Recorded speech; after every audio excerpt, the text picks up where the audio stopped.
All right. Jeez. All right. So you got the underlying energy down. All right. So remember, Libra, this is typically you, but feel free to go onto the other side here. Okay. And I'll even say, you or the other person, depending on if you guys resonate with the side at all. But yeah, we got some old issues coming up here, and it's because of financial issues. It has having to do with security and feeling stable and feeling comfortable. Because honestly, it looks like you guys are not in a very comfortable place. You guys are in a very beautiful relationship though, because what brought you two together was because you guys are soulmates. This does indicate soulmate connections. This does indicate that you have a tie together that is profound. Okay. Now, outside of this reading here, soulmates don't have to mean soulmates, right? Excuse me, the lovers don't have to mean soulmates. They can mean that there is this like really profound connection that you feel between you and another person, and it doesn't have to be romantic at the same time. But because this is a soulmate investigation reading, the lovers will automatically mean soulmates to me, okay? Because I'm not reading for anybody other than a soulmate. So just to kind of clear that out, if anybody had questions or was wondering, but going into it, right, Libra or the other person, you guys are going in thinking of this relationship as the Three of Swords. This is an old issue, it's an old situation that you guys are having to deal with. And considering this is about finances and career, you're having some old issues about your finances and career, right? Your financial situation is an old issue that hasn't really gone away. And I think you're realizing from this standpoint, it's a personal issue, not really a romantic or relationship issue. It's affecting your love life in a small way because I think it's bringing out an aggressive aspect of you, and possibly the other person is coming out a little more aggressive. But it's because if there is any real aggression, it's not really because the other person is a factor in that. It's more about you and your personal stability and your independence and your confidence in yourself. It has nothing really to do with the other person. Now, how the other person sees this relationship or thinks about this relationship dynamic is the Seven of Swords. So they are having to take steps that they may not be totally comfortable taking, but because they see the risk as worth the reward, if that makes sense. Now, yeah, they just feel like they definitely stepped outside of their comfort zone, or they are stepping outside of their comfort zone. Again, this puts people on edge, considering if you're being triggered right now, you're not going to be the most friendliest, happiest person ever. You're going to try to keep your composure. You're going to try to be kind. You're going to try to be nice. But with that Knight of Swords there is combativeness. There can be combativeness. There can be some people on the offense or on the defense, right? But not because they're trying to be mean, not because anybody's trying to be rude, not saying that it's a reason to be that way or giving that kind of excuse to say, hey, if you're aggressive, that's cool, it's fine. No, it's not okay. You should not project your pains and anger towards anybody else, but it's understandably so, because we're human beings and that's what happens, right? Again, not saying that you should or that anybody should be treating you any sort of way because they're stressed or because they feel a lot of pressure or because they're in a very uncomfortable situation. It just means that, hey, understanding where this person is coming from, they're not in a situation where they're not comfortable with themselves. Okay, so that makes sense, right? So if you're being lashed out at and you're lashing out at somebody else, give yourself that time and compassion, but understand that that's not necessarily appropriate for anybody to treat you or you to treat anybody else that sort of way. But this person is definitely not in a comfortable situation. Seven of Swords is saying that they're not comfortable.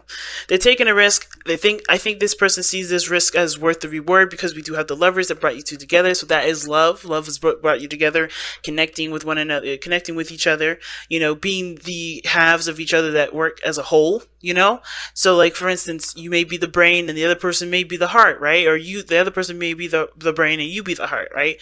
You guys add and contribute to the relationship in a very beautiful way. But I feel like it's a work in progress because you guys have the Knight of Swords. Either you guys are working together and fighting together, or you guys are fighting against each other right now and trying to work together. Because the challenge is the Chariot, right? Which is getting a balance, moving forward, working together to make progress. The challenge is that. So some of you guys are having a really hard time working together to make that momentum, to push forward with that. And it's not, like I said, it's going to take time, whatever this is, right? To work together, work this through, and understanding where you guys are personally to be able to work together. That's the first step, right? You're not going to be able to work together efficiently until you know where you are coming from, why you're upset, where all this is really hitting home at, because it doesn't really have anything to do with the other person. It has something to do with where you were before. It has something to do with you in the past.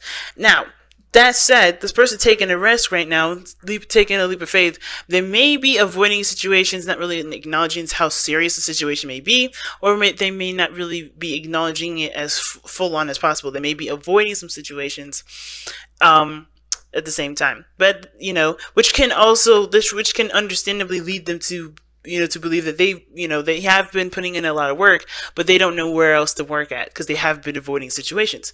At the same time, if this person is taking a risk, they're looking at the situation, trying to assess and trying to reevaluate what exactly needs to be done, what needs to be put in, what efforts do they need to put in to continue to move forward, because they're not in a situation where they're necessarily happy either.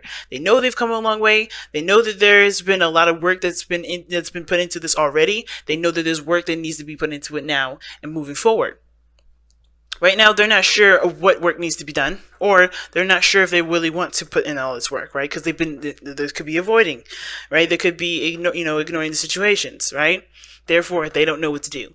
But again, like I said, the other way around, the other way I'm reading this is that this person is taking the risks and doing everything that they should, that they feel uncomfortable doing. And they're trying to figure out what else needs to be done because, yes, they've come so far. They've worked so hard to get to this point. They're not looking to fail now. They're looking to expand. They're looking to grow. They're looking to move forward. And you're doing the same thing. You guys are very happy with the accomplishments that y'all have made. You guys are very happy with where you are at this moment. You guys see the situation as a success, and you guys are proud of where you're coming from.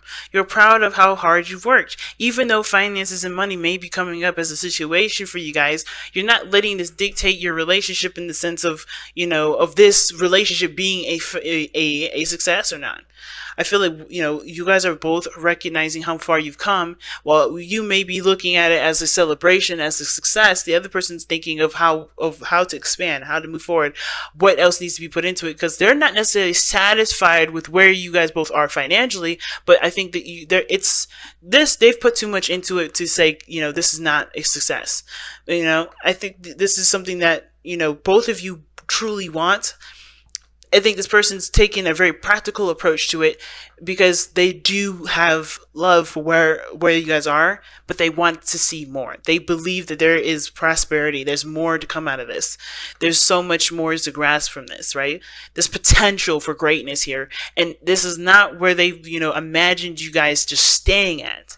Not saying that you're staying in that situation either with the Six of Wands. This is you guys recognizing the steps that you've taken and being happy about it and wanting to celebrate and just to be in the moment. But this person's thinking about the future. Think about what needs to be done further. What else needs to be taken on instead of necessarily being in the present, if that makes sense. Now, considering that you guys have the Six of Wands in your future, let's take a look as to why you guys show yourselves as successful, but have the Three of Swords here. You have heartache, you look at the situation and the relationship, and it brings up some triggering stuff, right? Triggering stuff about you and your personal life. And it's because of, like I said, stability, independence, feeling comfortable, feeling stable, right? Some of you guys may be feeling alone in your relationships right now, even though you see this relationship as a success, because it took you so long, it took a lot out of you to get to this place for some of you. Some of you guys, you may have, you may be aware of a lot of these old triggers and old things that you've, experienced and dealt with, and you're dealing with them in a positive way, but you may still feel isolated. Right? You may still feel very alone because you may not be, and because what did I just say? Right? It's like you are in the moment enjoying yourself. You are in the moment trying to enjoy where and how hard you've come to this situation, right? You're being in the moment. You're in love with right now. Even though you see this situation as a trigger for old stuff coming up, especially with your security and yourself and being independent, you're more alone in the situation, enjoying your lavish garden, enjoying where you are, even if it isn't necessarily ideal. Maybe you're alone and enjoying where you come. You're alone and enjoying your success, while the other person is taking the approach of focusing on what they want, focusing on how to continue to manifest what they desire, putting their energy toward it, focusing on what needs to be done. They're very mental about it. This person is very focused on the practical and the future, and they're not enjoying the moment. They want to be in a situation where they can enjoy the moment without stress, without anxiety, without worry, without doubt. They want to enjoy it without wanting anything more. But you're already in that position in the sense but you're in a situation where you are financially perhaps, affected, or you feel like you're alone in the situation because you're the only person enjoying it and being in the moment with it and not focusing on what needs to be done later on. You're focusing on what is happening now and nobody's catching up. Or no, this person is like, I need to keep moving. I need to keep moving. And neither one is bad, but I do see the imbalance. I do see where both of you guys are having a struggle or struggling to see each other eye to eye. Because while someone is like, yeah, I'm great, I'm happy, I know we come a long way, this is successful, but I need to keep moving because this is not what I imagined our future to be like. This is not how I imagine us being together to be like. Well, but you're like in the moment and happy with where you guys are because that is a success in itself. The work that you put in was success in itself. Both of you guys are not wrong. Both of you guys are not at fault. But I think the financial portion of it is what's affecting your relationship because both parties are either not pushing hard enough to pushing hard enough forward, and the other person is pushing too far ahead to even at least be aware and enjoy what you guys have put in so far. It's a really interesting read and very clear, honestly. Very clear. All right. So let's see what we got going on here with the Messenger Oracle. Let's see what you guys got to wrap up this reading here.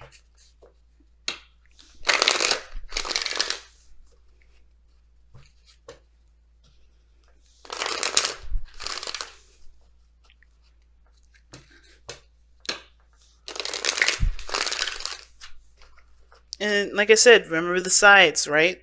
If you're not feeling very lonely, you wanted to push ahead, then, the other side may be resonating with you. The other person may be feeling, alone and celebrating the present. And you guys may be still getting over old issues, but you guys are happy with how hard and how dedicated you guys have been working towards this place of having, what you want, being content. I find it so interesting that both of you guys' spiritual planes, spiritual energies, are nines. They're both nines. It's pretty awesome. And nines are I feel like they're very individual. They're very, solo. Of course, they all have something to do with the self and the person itself, right? Themselves. They're not really about anything other than the person. But the nine, if you look at numerology, nines are about leadership. Nines are the leaders of the situation. And you guys are both leading a different area in your life. One emotional and one practical, one physical. And it's interesting because while one person's approach is very practical, the other one's very emotional, and your both spiritual energies are opposing or that, right? Show the opposite, stability and emotional. So, like I said, while one person's acting practical, their spiritual is coming from a very emotional place. While the other, and then the other is coming, acting very emotional, very in the moment, not very practical, not very, materialistic. It's coming from a very materialistic, practical or stable place. It's interesting. Elements are definitely swapped in that area. Time to ground. Time to ground. Okay. So let's take a look. See, I just passed it too. I was like, there it is. There it is. Okay. Time to ground. We all experience moments in our lives when we feel confused, unfocused, and surrounded by chaos and turmoil. These moments are often unavoidable and are the lessons these moments can impart. But how you respond to them is a choice only you can make. Take a deep breath and a moment to pause and reconnect with Gaia and nature. Seek the silence of the void within, whilst your spirit spirals downward to anchor itself like an ancient tree root in the cleansing embrace of the earth beneath you. So it's pretty much saying, like, even though the world is going crazy, even though your finances may be on point, maybe need improvement, it don't change how you react to it. It doesn't change how, nothing changes unless you react to it in a sense of panic and you react in a sense of bliss and happiness. Nothing, really what I mean is that the situation is happening. It's up to you to face the situation in the way you choose. You can either choose to panic with it and go crazy, or you can ground yourself, appreciate where you are, and do the best that you can. Because ultimately, the best you can do is the best you can do. You can't go and you can't do any more than that. You can't push any further. And to expect of yourself to do any further, it's not being fair to yourself, right? So I guess what I'm trying to say is the clearest, the best way I can say it, because I know a couple times I just said that sound crazy. Right now, you guys are going through some financial stuff going on in your lives. All right, or dealing with some things where where you guys may be having turmoil. You guys may not be seeing eye to eye, right? You guys are not in a balanced place where you guys feel like you can't take control, but you take control by not letting the situation dictate your mood, by not letting your situation dictate how you guys spend time with each other. You're going to always have financial issues. You're going to always have, family issues. You're always going to have, moral issues or something in regards to something outside of your relationship. But that's the outside of your relationship, right? You're always going to have political issues. You're always going to have, weather issues. But does the weather dictate how you're going to feel today? Or are you going to say, hey, it's raining, but that is outside of me, and that has nothing to do with me, and it's not going to affect me because I'm going to continue to do the best that I can with what I've got, right?